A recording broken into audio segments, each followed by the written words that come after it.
Hello, everybody, and welcome to another episode of the Cantrcast. My name is Brandon Tharp, aka Brandon the DM, and tonight we have, Christian Stakely. I am on the stream of Dungeons and Dander. and you might have seen him also on We Cantrip, an indie podcast, playing Beans, and he's also been in a few other videos here on the channel. We're going to be doing these weekly videos. If you saw the one we did last week on Beholders, you'll know that this is going to be kind of a weekly thing that we do.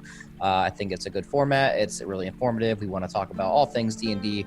Monsters, creatures, stats, classes, whatever you can think of. We're gonna discuss weekly. It's gonna be a lot of fun. Today we're gonna be talking about one of my favorite creatures from D&D, your favorite frog from Limbo that comes from a stone, the one, the only, the many Slaad or Slaad-eye.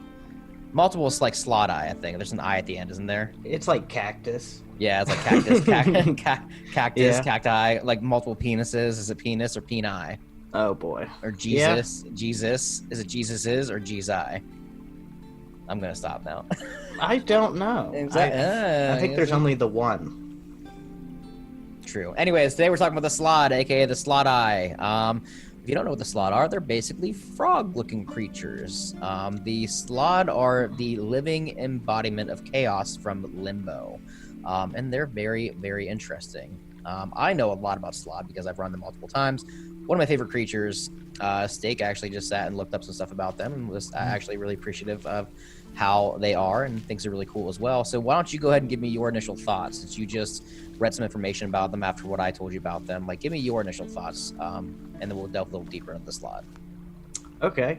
Well, so I've played against Slaads as a player in the We Cantrip podcast, and my first thought always with Slaad is, you're disgusting. I hate you because I don't like any creature that can impregnate me. It just makes me very uncomfortable. Yeah.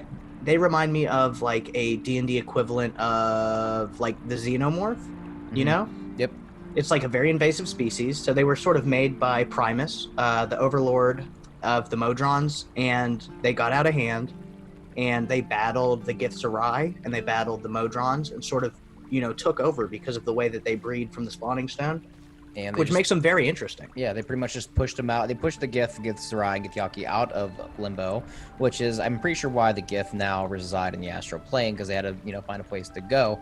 However, the spawning stone used to be a source of energy. It wasn't called the spawning stone originally. It was like an artifact that was in Limbo that was a main source of chaos and energy. However, it was corrupted by, chaotic energies, and all of a sudden it just started spitting out these Slaad-based creatures, which are the embodiment of chaos. And the thing with the spawning stone is it can produce more than just the Slaad. More come out of the spawning stone than just the Slaad, but the Slaad are the predominant creatures that, the spawning stone is really like notorious and known for, because they're actually supposed to be like the embodiment of chaos. And they're really interesting. I mean, you guys played against them in We Cantrip, the podcast, for like a little side story. And I'm pretty sure somebody got infected with an egg temporarily until I think it wasn't it Nomo? I'm pretty sure Nomo. I'm pretty sure Nomo got infected, and you had a bard on for a couple episodes, and he got infected as well. He did, yes, that's right. Yeah, right in the chest. He got hit right in the chest, and he had to have the egg ripped out of him with I'm pretty sure a greater restoration spell, either greater or less restoration. Yeah, and it is horrifying. It is. To fight a frog and find out that you pregnant. have one living inside of you. Yeah. Like, that's horrible. So what we're talking about is, this is probably the most dangerous thing about the Slaad. The Slaad themselves, they're strong. Like challenge rating, I think like 5, like on average. I know red Slaad is 5. I'm not sure about the blue and the green. And then there's ones that are above it. What makes them dangerous is their abilities, and that's what makes them like scary. It's like one thing to get attacked by a frog that does a lot of damage, but the thing with the Slaad is they usually don't go out to kill. They usually don't go out for straight up death. I mean, they are chaotic, but they often look to increase their numbers and reproduce, which is what their main abilities are. So the red Slaad, when they cut you with their fingers, that's where their reproductive organs are. And if you fail your con save, I believe, then you get, an egg implanted in your chest. Yeah, which is horrible. So they've got these wicked claws on them, and it says that they have a gland behind their claw, and that is how they do it. It's a DC 14 Constitution saving throw, which isn't impossible.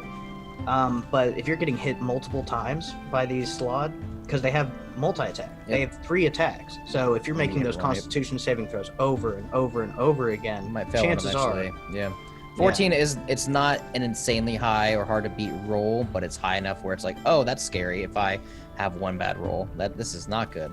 So there's the red Slaad that implant the eggs. Then there's the blue Slaad that have Chaos Phage.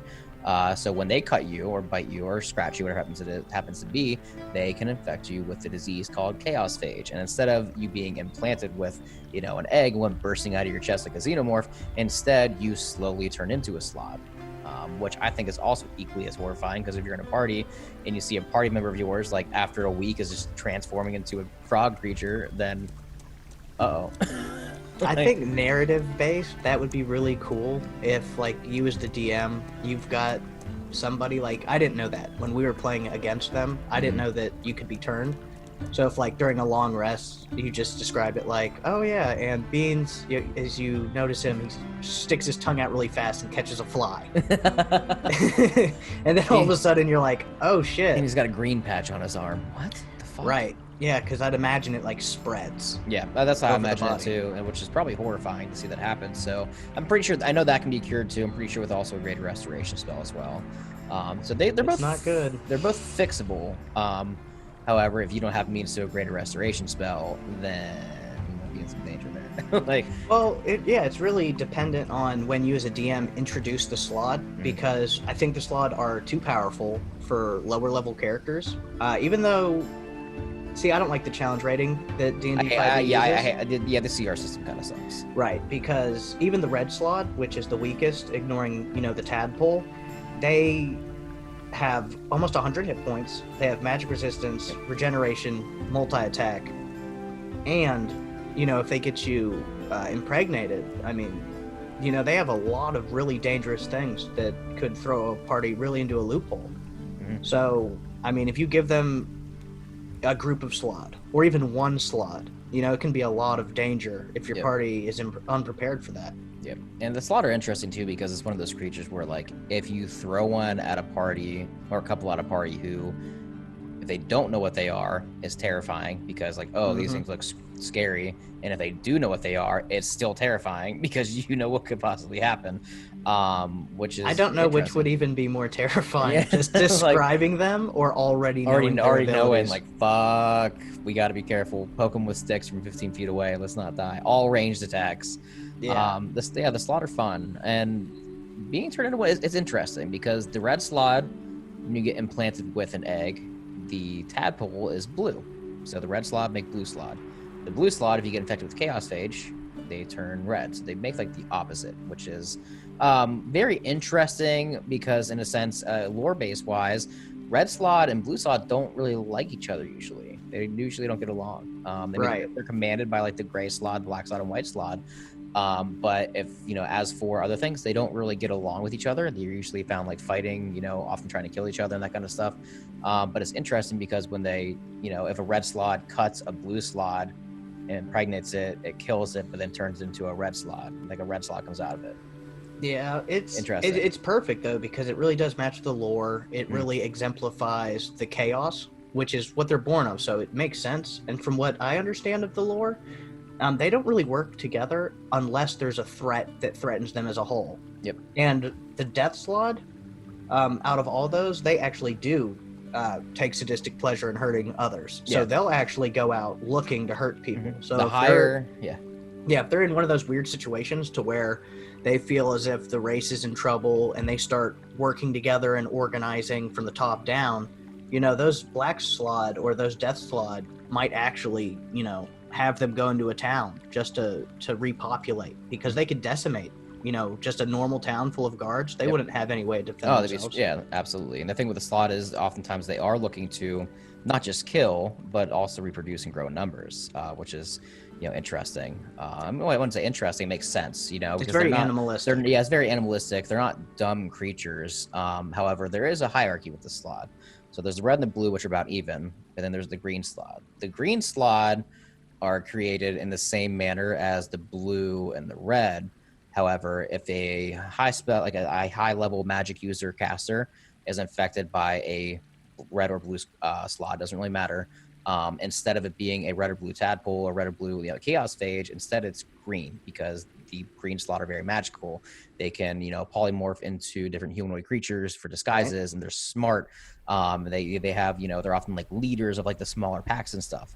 Then the green Slaad can turn into the gray Slaad, and the way that a green Slaad turns into a gray Slaad is after being alive for like a century, whatever happens to be a long time. They have like an epiphany, and their sense of understanding and self-understanding becomes like more self-aware, and they can perform a ritual after being in seclusion for so long to become a gray Slaad, which are higher than the green Slaad. Then the gray Slaad from there can become a death Slaad, and this is where it starts to get kind of interesting. Is it's kind of one of these situations like, what came first, chicken or the egg? Like, if the only way to get a gray Slaad and higher, or a death Slaad and higher, is for a gray Slaad to eat a death Slaad. Well, how did the first death Slaad come about if there's no death Slaad for him to eat originally? D&D, there's always an unless answer. the spawning stone just spit out all colored slots, which I can probably think of. But it's like it's chaos. So, chaos and magic. Yeah, I mean, well, they're chaotic creatures, so it shouldn't make sense, and they're magical. So then from there, the gray Slaad eats a death Slaad and becomes a death Slaad, and then the process from a death, a gray Slaad has to eat the dead body of a death Slaad, okay, and then become a death Slaad. Then a death Slaad can then do the same thing a green Slaad did, where they spend like a century in seclusion, they cast another ritual to become a white Slaad. And then I'd imagine that there's much less at the top, because if these Slaad are almost in constant, if not warfare, at least survival combat, because they're chaotic, they're always battling, they're always looking to reproduce and eat, just like a bunch of other different kinds of monsters do. To become a green Slaad would be rare. To become a green Slaad that lives that long has got to be rare. Even more rare. Yep. So that means these death Slaads and these gray Slaads, their rarity is super cool, and the fact that they encounter one like it's super special ranks, and then the last one, I believe, like one of the highest like hierarchies in the Slaad. There's more. There's a bunch of different Slaad like sub races and stuff, but like the most notorious ones are the ones we're listing. The biggest and probably baddest of them all, besides like the Lord of the Slaad, which is some like golden gooey creature, is the Black Slaad, which is what a white Slaad becomes after a similar ritual. It eats a Black Slaad, becomes a Black Slaad, and it becomes Black Slaad, which they are immortal. They can only be killed by like violent means, or like they can't be killed by like time. They don't have a natural death. They've never stopped living unless they are killed. They're like lobsters. They're big, like big scary lobsters. Big scary lobsters that are deadly and can kill you. Hey, if you gave a lobster enough time, I'm sure it could kill you. Yeah, so they're interesting. They're very interesting. They're just straight up chaos. They're just chaotic, evil creatures. The pure embodiment of chaos from Limbo. That sometimes, the smarter Slaad will often go into the material planes to infect others to make higher ranks and go from there. That's how the Slaad usually work. They're interesting. I like them a lot. They're scary. I like how different each of the Slaad look based on just what color or form they're in. Yeah. So like the red Slaad is scary, but it doesn't look scary standing next to a blue Slaad. Yeah. A green Slaad looks like a dork with magic. I mean, you're not gonna think it looks like a dork after he starts casting spells at you. Casts spell on you, and then polymorphs into one of your friends. And then the death Slaad looks like evil incarnate. Yeah. It looks pretty scary. Yeah. All the horns and spikes, like a horned toad. So I think it's really cool. They're scary. They're not cool. Not a vibe. I didn't know they were aberrations until just now. We've done 2 aberration videos in a week. You're right, we have. Well, and for anybody who's watching, the way that we're determining what we talk about each week is we're just going to take turns. So it's not really planned. It's not, I think I called you, today? Or was it yesterday? It might have been yesterday. You're like, hey, I know what video I want to do. And you were like, the Slaad. What do you know about the Slaad? And I was like nothing. I don't know. Because I'm actually a late bloomer when it comes to 5e. I grew up playing 1st edition mixed with 3rd edition. And we played that. They were in the older editions. They were. Were they? Yeah. They I've never used Slaad before. I want to say they go back to 1st edition. They do. I don't remember that. Homeland's Limbo. Their languages in first edition were Slaad, which is a language back then. Telepathy. Their sub races in first edition were Black Slaad, Death, Gormeal, Gray, Green, Mud, Red, and White. Man, I wonder what book it was in, because I'm not sure. Yeah. Like what my dad did when we were little is we'd go to like a used bookstore and we'd just grab whatever D&D books we had. So like we were playing, I mean, we even mixed 4th edition with like 1st edition stuff. We just did a Maj Podge. Yeah. When I found out about 5e, oh my goodness, that the world just turned upside down on me. I almost had to relearn how to play. I think you started playing 5e when we met and stuff, and started like getting you like talking into it, and like when you started doing the podcast with us, that's when you started getting the 5e, because you had to learn and convert everything, listen to some of the episodes, figure it out. It wasn't hard to figure out because you knew how to play D&D. Right. My first episode was the hardest one, only because, well, I was nervous. Oh yeah, true. I was nervous. I'm not used to. I am now, obviously. Yeah. But I also didn't know, like, saving throws are so different. It used to be, like, your saving throws were split up based upon the attack. Yeah. Like, a paralyzing saving throw, what had its own number. As, like, a poison had its own number. And here it goes by your attributes, which makes way more sense. Yeah. So, I love it. 5A's pretty cool. I don't know. So, with the Slaad, Did you want to talk about the variant Slaad control gems? Yeah, we could talk about those. The things that are in their brains that you can rip out. Yeah. Yeah, I read it, and I was like, why wouldn't you use this? Oh, like, you have to use built it. In. I planned on using it in the podcast. You know, like I said, when I with the podcast, I had a lot more deeper plans for the Slaad. We just didn't get to it because there's so much going on with the cult of back then stuff that they were taking care of. So I just kind of, when they got to the Slaad cave, I was like, the Slaad are done, and no more Slaad. But no, like the original plan was like they were gonna be controlled by the cult, like, you know, the cult they were fighting, like the cult was going to use the Slaad because they brought them from Limbo to use for their own dirty work, you know. It sort of felt like they were controlling the Slaad, though. That's what the way that you DM'd them. That's what it was supposed to be. That's 100%. That's why I DM'd them like that. It was supposed to be like that. But we just never got around to it, which kind of sucks. But it was a lot going on with the podcast. You got to put a bunch of stuff in to keep it entertaining. So I was like, all right, let's just keep focusing on the cult, you know, for sure, because it was the main plot line. So, yeah, go ahead and about the control gems since you get the book. Yeah, basically, if you can get one of the control gems out of the Slaad's head, and it gives you a bunch of different ways, and a lot of them aren't easy. But once you get them, you can pretty much control that Slaad to a certain extent. It is a variant role. I know if I was DMing it, I would make it maybe a little bit easier to get the gem, but I'd have the control effect be a little less powerful. Mm-hmm. Like I wouldn't let one gem control an entire group. No. But I think it'd be a lot of fun if one of my characters managed to get a gem and control like one Slaad, and it just walked around. It's just like a buddy. It's like it'd be awesome. Like an animal companion, just chilling, a big ass fucking frog. Yeah, well, one of the modules I'm running, there's a, it's Out of the Abyss. One of the main spellcaster NPCs, he walks around all by himself. You said what? Is he a green Slaad? No, he has a death Slaad as a bodyguard. Oh, that's even worse. Yeah, so he just walks around scarier. Like, yeah, he has a subservient death Slaad. And I know my player characters were thinking about jumping him because they're chaotic evil and they're just murder hobos.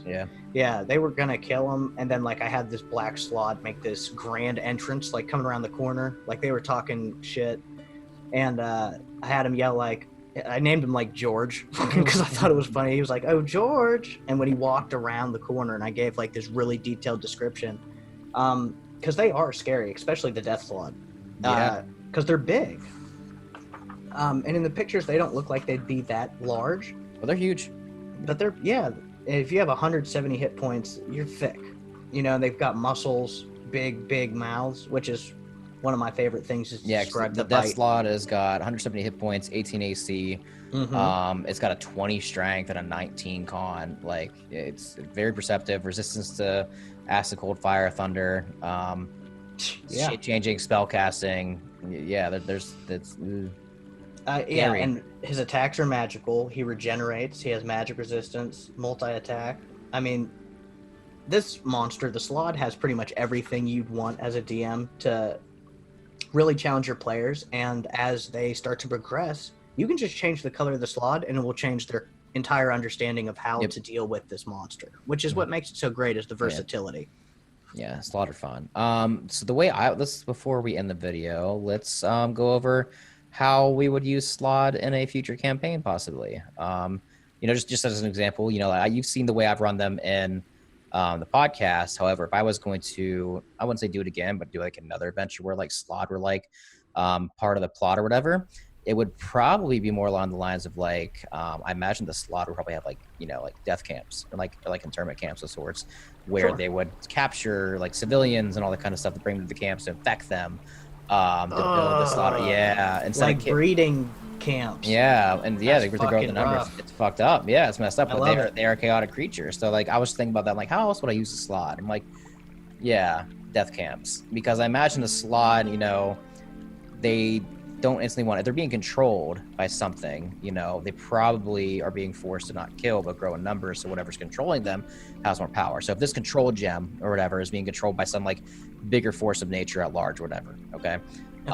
And he wants to grow his numbers to keep building chaos. He doesn't want people just to die. He wants to grow his numbers. So I imagine that he probably used the Slaad as like a cleanup crew, come in, infect somebody real quick, and then run away, or just capture them, bring them out to a camp, infect them there, and then they have no choice. They can't get to a greater restoration. They have no chance to heal. And they're just building these Slaad, kidnapping people in the middle of the night. That's what I was trying to go with the podcast when I did the Slaad originally, because remember, if you remember correctly, people were going missing in the middle of the night. Yeah, I remember. Yeah, I was having them take them to like caves and camps and stuff to get infected. Because it was terrifying. It was very terrifying. They were going missing and people were getting infected. So that's the way I kind of want to go about it next time I were to do Slaad. So run about it again. So like Slaad concentration camps, basically. Well, what I've learned from the Slaad, I know how I'm going to DM them in the future, probably in a game that you're in. I want... I am very moved by how versatile the Slaad are, and I think it's really cool, and I would like to have a good aligned party that at least one, like a cleric, a monk, a paladin, one of the members of the party worshipped a god of like order, and I'd want to send them on a quest to go destroy the spawning stone. Oh, okay. Yeah, because that's like the embodiment of chaos and no order whatsoever. Right. So I think it'd be obviously it would be like a higher level adventure. Oh, to go into limbo to destroy the spawning stone. Yeah, probably. And to go fight like, or somehow maintain order, go through the Slaad. I think I could really show a different side of their hierarchy and civilization if I actually took them to where they're at. And I think their civilization would be not very civil at all, but there would be a loose hierarchy. Yeah. Because they seem really tribalistic and cannibalistic, which reminds me of just like a constant folk at war. And I think it'd be a really interesting... I like to take my parties off of the prime material plane whenever I get a chance. Because why not? Planar travel is always fun. Yeah, and it's built into the Nexus. The core of D&D has been about, like going to other places to do great things. Yeah, and because I think, that's the fun of it. Yeah. I think it'd be really fun to go to the spawning stone. And I've already got how I'd want it to end, but I'm not going to spoil it. Yeah, don't tell me that much. Yeah, because you might be in that. Yeah. So yeah, guys, this is the Slaad, or the Slaadi, or plural. I am looking at now. Slaadi, Slaadi. Slaadi? Slaadi? I'd say Slaadi. Yeah, could be. Slaadi. Slaadi, whatever. Multiple I don't know. Slaad, many Slaads, more than one Slaad. A plethora of Slaads, a bundle, a flock of Slaad. Man, whatever you want to call them. Yeah, whatever you want to call them. Now we talked about making the bard holder. Now we got to make the Slaad, the bard Slaad. Oh my god.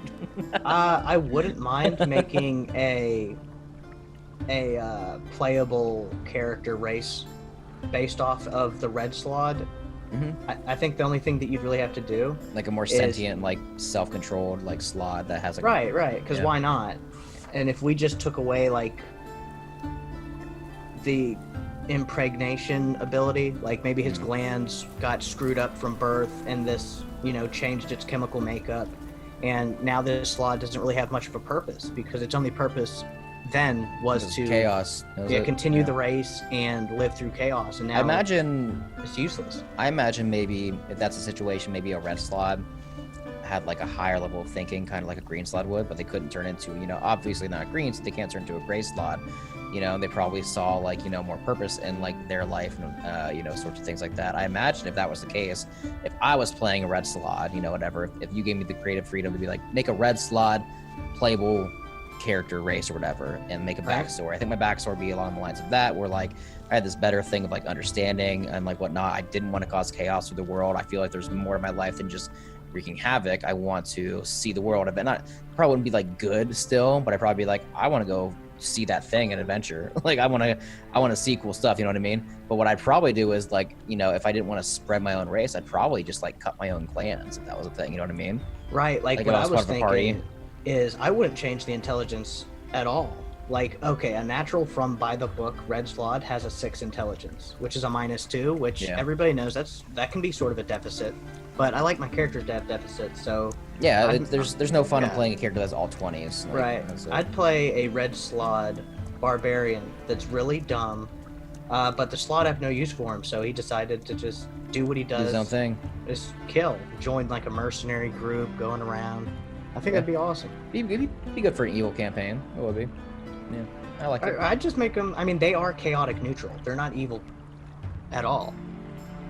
Are they? I thought they were chaotic evil. Ooh, surprise, motherfucker! I'm looking. It says chaotic evil. Well, you're wrong. That's the Death Slaad. Yeah, only the Death Slaad. Yeah, I said that earlier. How they're sadistic and go for. Yeah, you're right. So yeah, okay. Yep, you're not wrong. So chaotic neutral, you can play that. You can do some chaotic good things. You everybody plays chaotic neutral at some point. Like all the rogues in the world play chaotic neutral, aka edgy boys, aka chaotic stupid. Ooh. Shots fired. Yeah, if you're chaotic neutral, you've been fired upon. Hey, if you're chaotic neutral, then fuck you. I wouldn't go that far. Oh, yeah, no. If you're chaotic neutral, I love you. You're ugly. Thank you. Pay me $300. Pay me $300. Okay, guys, I think that's gonna be about it. We record these episodes right before we stream Dungeons and Dander on Thursdays on Twitch.